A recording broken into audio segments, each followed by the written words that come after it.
You guys doing good tonight? And we are learning in this new series called Following. We're learning how to follow after Jesus and to bring others with us. That's what we want to do, right? We want to follow Jesus and we want to bring others alongside us so that they can experience Jesus as well. This afternoon, I got in contact with Matt Lawson. It's looking like, and y'all are going to be the first to hear this, but it's looking like we're going to have a chance to go out and serve Story City Church with Matt Lawson in Los Angeles over spring break. So I would really love for you guys to be a part of that, to come with us and serve with them in LA and kind of help their church plant grow and blossom there in LA, man. It's an awesome opportunity for us, and so I'm excited to do it. And I think you guys will be excited about that too, right? Okay, not really? All right, cool. Well, cool. Well, man, we're in Joshua chapter 9 tonight, so if you have your Bible, turn there with me. I am excited about this series. I love the book of Joshua, and tonight we're looking at Joshua chapter 9. As you can tell, we're skipping some chapters because we only have 3 weeks for this series, so we're going from chapter 1 to chapter 9 tonight. Have you ever let somebody down where you just absolutely needed grace? Anybody ever done that? You let somebody down, you needed grace in your life? You've been there? All right. Every one of us at some point have needed grace from our parents. Like often we need grace from our parents, but something that we don't do very often that I did one time was I let my grandfather down, 80-year-old grandfather, and I needed grace from him. Let me tell you about the story. I was in Mobile, Alabama. I was in college, and a college student. Let's start with that. I'm a college student. I'm an old man, 22 years old, whatever it was. Are you in college at 22? Yeah. And so I'm in college. My parents live in Enterprise, Alabama, and they're coming up to visit us for the weekend. And my grandfather lived in Bay Minette, Alabama, which is about 30 minutes from my college. And so my parents called me up. They're like, hey, why don't you meet us in Bay Minette? We're going to go visit your grandfather, and then we'll come to Mobile and hang out with you. And so I was like, yeah, cool, let's go.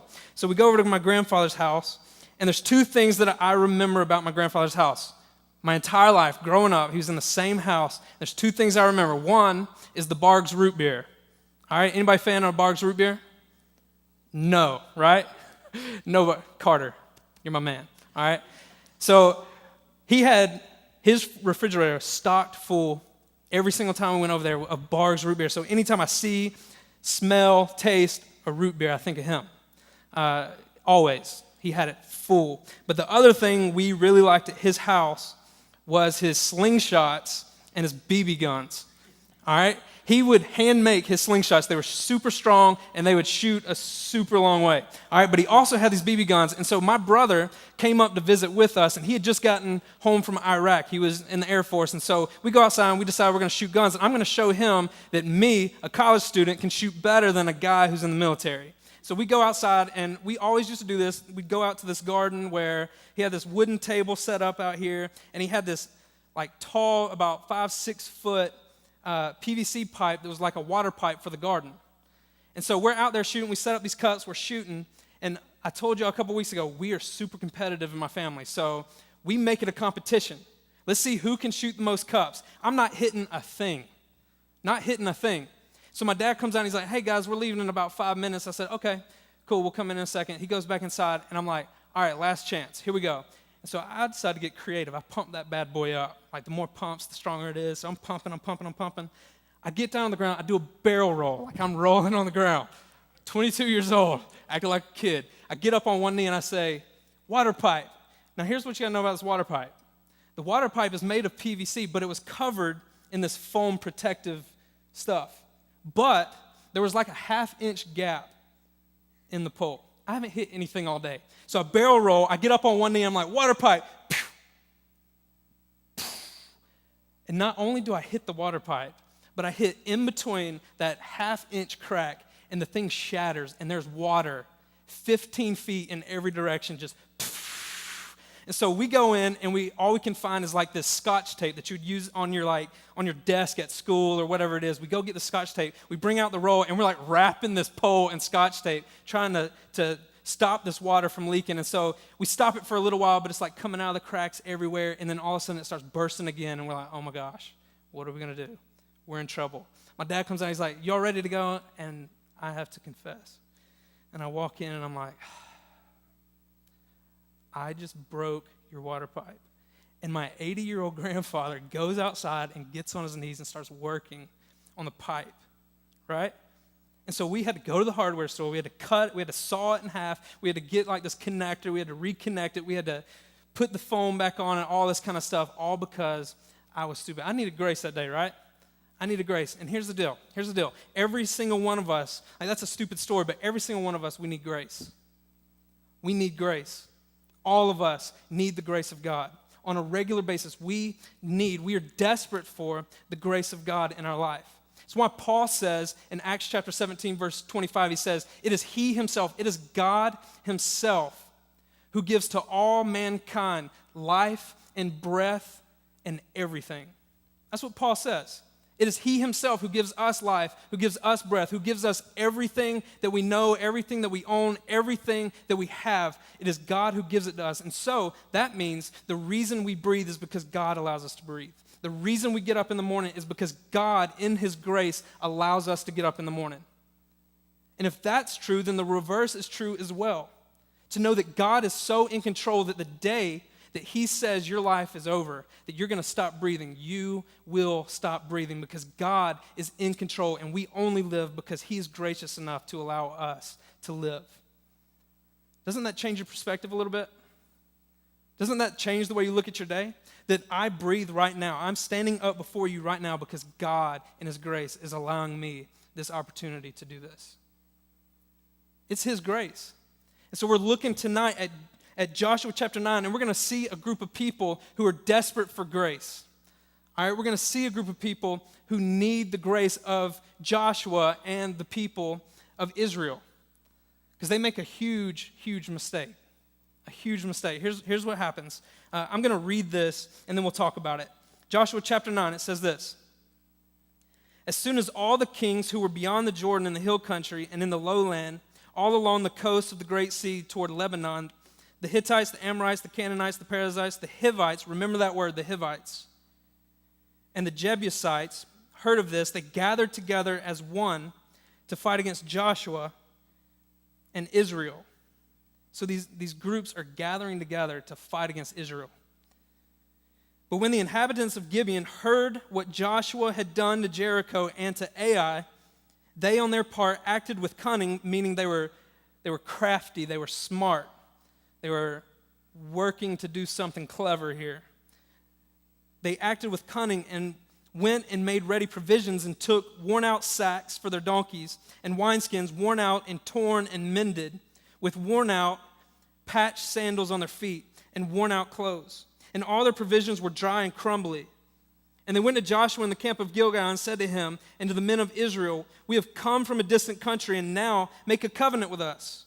But the men of Israel said to the Hivites, there that word is again, said to the Hivites, perhaps you live among us, then how can we make a covenant with you? And they said to Joshua, we were your servants. And Joshua said, who are you? Where do you come from? And they said to him, from a very distant country, your servants have come because of the name of the Lord your God, for we have heard a report of him and all that he did in Egypt, and all that he did to the two kings of the Amorites who were beyond the Jordan, to Sihon and the king of Heshbon, and Og, king of Bashan, and so forth and so on. Verse 11, so our elders and all the inhabitants of our country said to us, take provisions in your hand for the journey and go and meet them and say to them, we are your servants, come now, make a covenant with us. Here is our bread. It was still warm when we took it from our houses and our food for the journey on the day we set out to come to you, but now behold, it is dry and crumbly. These wineskins were new when we filled them, and behold, they have burst. And these garments and sandals of ours are worn out from the very long journey. So the men took some of their provisions, but did not ask counsel from the Lord. And Joshua made peace with them and made a covenant with them and let them live. And the leaders of the congregation swore to them. Verse 16, at the end of 3 days, after they had made a covenant with them, they heard that they were their neighbors and that they lived among them. And the people of Israel set out and reached their cities on the third day. And now their cities were Gibeon, Shephirah, Beeroth, and Kiriath-Jearim. But the people of Israel did not attack them because the leaders of the congregation had sworn to them by the Lord, the God of Israel. Then all the congregation murmured against the leaders. But all the leaders said to all the congregation, "We have sworn to them by the Lord, the God of Israel, and now we may not touch them. This we will do to them. Let them live, lest wrath be upon us because of the oath that we swore to them." And the leaders said to them, "Let them live." So they became cutters of wood and drawers of water for all the congregation, just as the leaders had said to them. I'm not going to read the rest of that because you get the point right here. These people, the Gibeonites, these like 5 different armies were gathering together, and they were going to go after the Israelites. They were going to go after Joshua and the army of Israel. Why? Because they are dominating.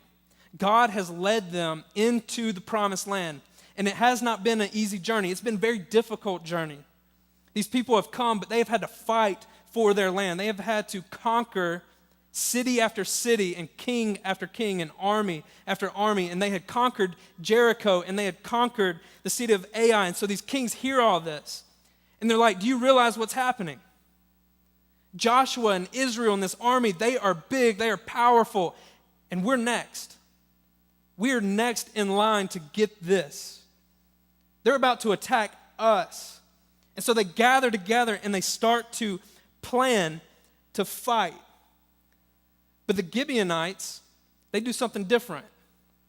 Instead of sitting back and planning to go against Joshua and the people of Israel, they decide that they are going to dress up and act like they've been traveling for a long time. So they put on these worn out clothes, these worn out sandals. They get these worn out wineskins filled with water so that the water's bursting out, so it looks like they've traveled a long way, and they come and they deceive Joshua and the people of Israel.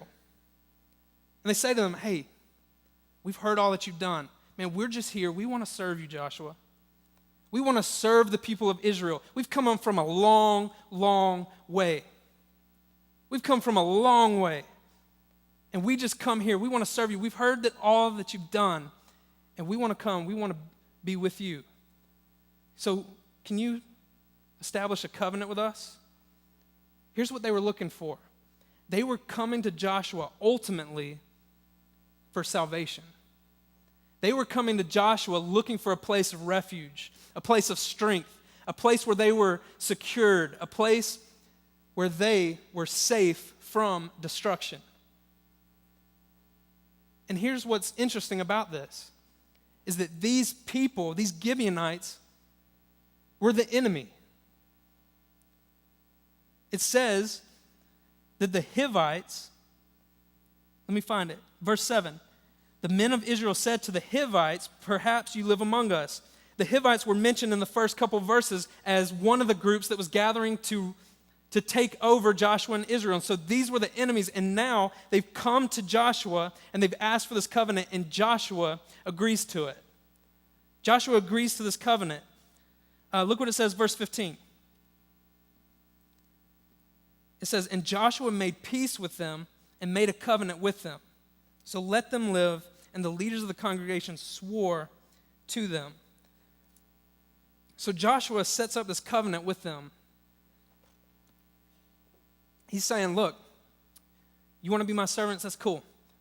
Come with us. We'll establish this covenant." And so now, as we attack people, as we continue in our journey to take over the promised land, you're with us. We're going to fight for you. We're going to fight with you. We're going to stand with you. You are secure with us. You are under our protection. You are under our oath. And we swear to you, nothing is going to happen as long as we're into this covenant. But then something interesting happens. Joshua finds out their secret. Joshua finds out their secret. Wait, what? You lied to me? You guys aren't from some distant country. You made all this up. You were crafty. You lied to us. You betrayed us. You have deceived us. Verse 16, "At the end of 3 days, after they had made a covenant with them, they heard that they were their neighbors and that they lived among them. And the people of Israel set out and reached their cities on the 3rd day. But the people of Israel did not attack them. I want you to see this picture. Understand this picture here. These people, these Gibeonites, lied to Joshua and said, hey, we're just here to serve you. We're just here because we want a covenant with you. We want to be protected by you. We're from a long ways away, and we've come to be with you. And Joshua finds out, actually, you're our enemy. You've lied to us. You've betrayed us. You have completely and utterly done us wrong. And it says that Joshua gave the order to not attack them. Why? Because they had a covenant. They had a covenant.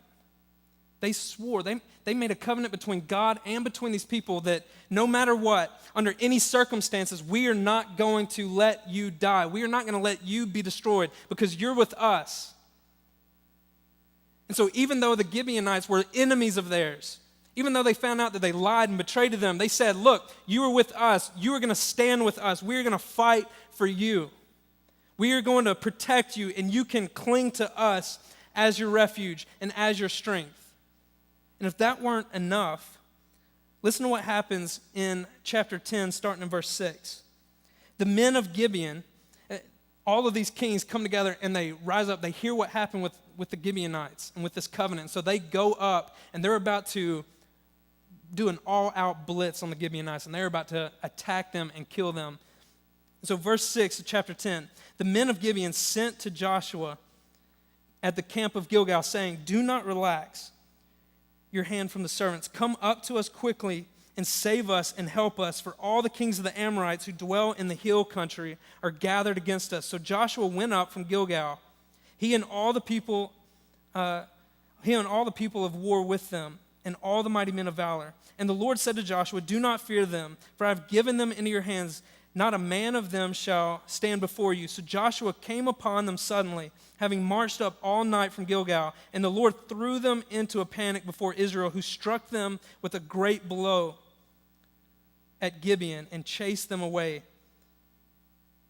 of the ascent. So Gibeon takes advantage of the covenant, and these people are about to attack them. So they run to Joshua and they say, hey, you remember that covenant that we made together? Do you remember that deal we had? Can we take advantage of that right now? Can we use that? Like we need to cash that in. It's time. There's people about to kill us. They're waiting at the borders of our city, ready to take over us. We need you to come and protect us. Joshua could have very easily said, look, we're not going to kill you. We're not going to let you, we're not going to let you be killed by our people, but you're on your own. You go fend for yourself. Joshua could have easily said that, but no, he had a covenant. He had a covenant with these people that he was going to fight with them, fight for them, protect them. And so they go up, and it says that they destroyed all 5 of those kings. It's like an awesome gladiator type moment. Like if you're a guy, you love this passage. I mean, there's just this war that Israel, Joshua, and his people go in, and they fend off this enemy for the sake of the people who are under the covenant. It's a great story. It's a great story. I think about it from my own perspective. I have a daughter, right? My daughter, I believe, is like the most beautiful little chick in the world. Like, look at her. I mean, Katie Day, I don't think she's here tonight, but she took this picture. Y'all use her. She's a great photographer. If you need pictures, go use her. Katie Day. She's on Facebook. She took this picture, right? This is my daughter. She is absolutely awesome. I love her to death. She's the cutest thing in the world. But let me tell you, she's not always that cute. All right? Because she knows something. She knows something about us. I say us. She knows something about me. And that is this. She can take advantage of me. All right? She knows how to get what she wants from me. And I will give it to her. All right? I am a sucker for that. All right? I love her. But she's not always this cute. This girl can be evil, all right? Look at this. That's her bedroom, all right? We took a Sunday nap. We put her down for a nap. We forgot to pick up the crayons. All right? So really this is our fault. All right, but so we get done with our nap. We go in because we hear her on the little monitor playing around. We walk in and she gives us one of those caught in the moments like, oh, crap. Like, I'm in trouble. And so we walk in and that's not even the whole deal. We're talking like the wall goes like this. It's all over the wall. There's nothing on the crib here because we've already gotten it off. Like this whole crib, every single bit of it, every part of her room that could be written on was written on. She had destroyed it with a crayon, and it's still there to this day. And here's what I noticed about Madeline. She has no idea what she has. She has no idea that if I and my wife, Melissa, who's not here tonight, if we were not here, she would not have a roof over her head. She would not have milk, chocolate milk, as she calls it. She wants chocolate milk, not milk, all right? She would not have that. She would not have the food that she eats, which she eats a lot of it. She wouldn't have any of that. She wouldn't have somebody to change her diaper, which is disgusting, all right? Guys, it's disgusting. Just wait. She wouldn't have that. But look, she takes us for granted. Even though she doesn't realize what she has, man, she complains. She lies. Even at 2 years old, she's a liar. She deceives. She whines when she doesn't get what she wants. She takes us for granted. But here's the deal. She belongs to me. She is mine. And there's nothing that is going to cause me to not look after her and fight for her and stand with her and love her. Because I have a covenant with that girl. Do you realize every one of us in this room, we're Gibeonites? We are the Gibeonites. Think about your relationship with Jesus. Man, we lie all the time. We sin against God all the time. We are enemies with God because of our sin, according to James 4. He says there's enmity between you. You have made yourselves enemies with God because of your sin. But here's the truth. Even when we take for granted, the gospel grants us grace. The gospel provides us grace. Even when we take it for granted, the gospel grants grace. Man, we betray Jesus all the time. We sin against Jesus all the time. But listen, when Jesus enters into a covenant relationship with you, when you say, Jesus, I want you Lord of my life. Jesus, I need you to forgive the sins in my life. I need this covenant relationship so that my sins are covered by your blood so that I can live in you and walk with you. Jesus looks at you and he says, there's nothing anyone can do, there's nothing you can do that can remove you from me.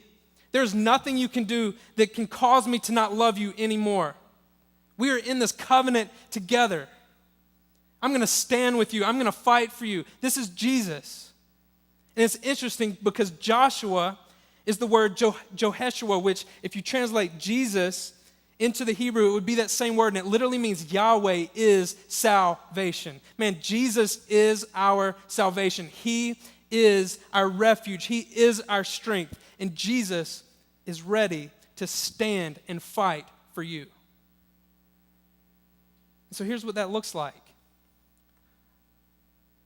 Those who are struggling in this room with whatever it may be, maybe it's pornography, maybe it's whether or not you're worth anything, maybe it's popularity, maybe it's language, maybe it's disobedience, whatever it is,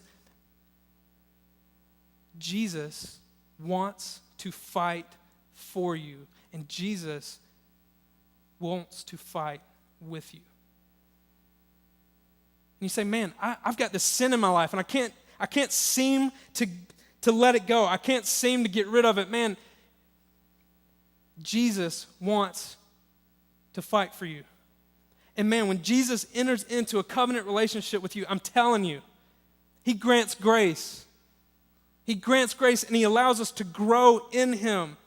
He allows us to grow in his word with him, and he fights for us, and he comes alongside and he provides us a way out. He provides us an escape according to Scripture, an escape from temptation, an escape from sin.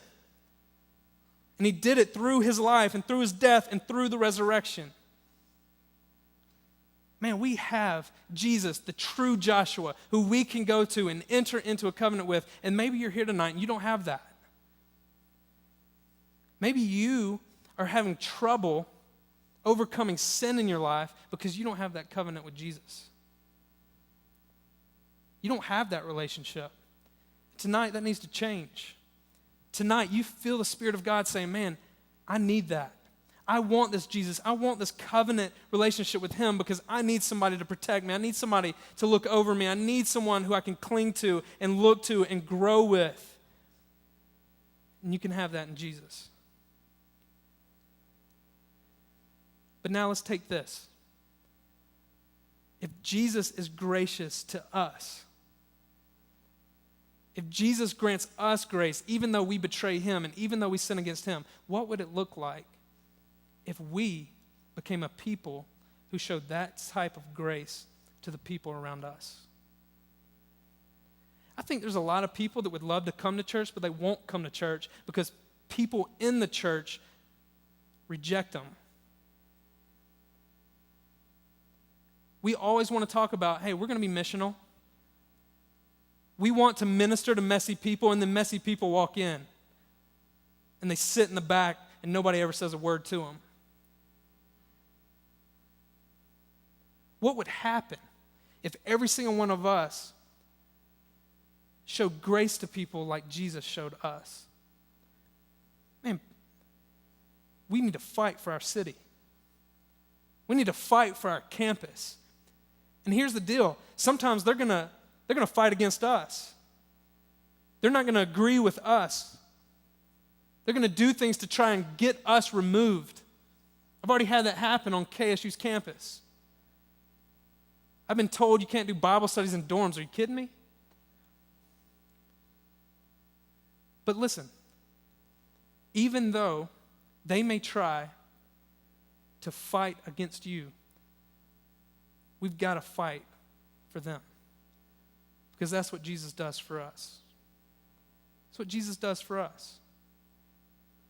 Jesus fights for us. Even when we betray him, even when we sin against him. May we fight for our city.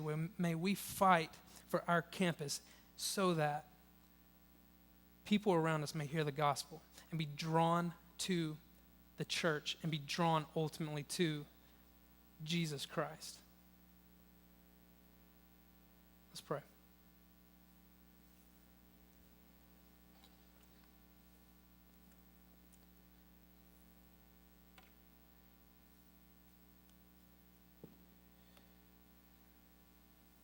Father, I thank you so much for your grace tonight, for your mercy.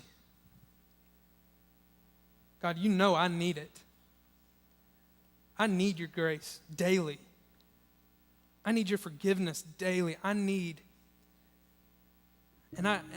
call upon that covenant relationship daily. Because God, without you, I can't overcome sin. Without you, I can't turn from my evil ways or my fleshly desires. But God, with you, I have power over that. So may I be the first tonight just to say, God, I am desperate for you. I am desperate for your grace tonight. Father, I pray that over these students tonight, I pray that they would realize how important you are, how desperate they are for your grace. God, I pray that they would cling to you, love you, and worship you with all that is within them so that it is reflected in the way they live, in the way they treat others, in the way they communicate with others, in the way they talk with others, in the way they act in front of others. Because God, we're on mission. We are on mission for the sake of the gospel of of Jesus. God, we live and move amongst people on a daily basis who have no clue who you are.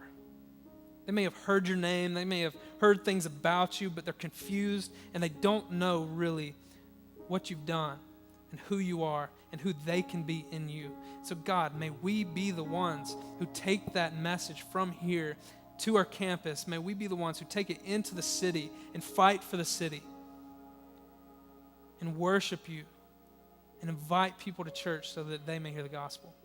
May we be messengers of the gospel. Father, I pray that in your name tonight.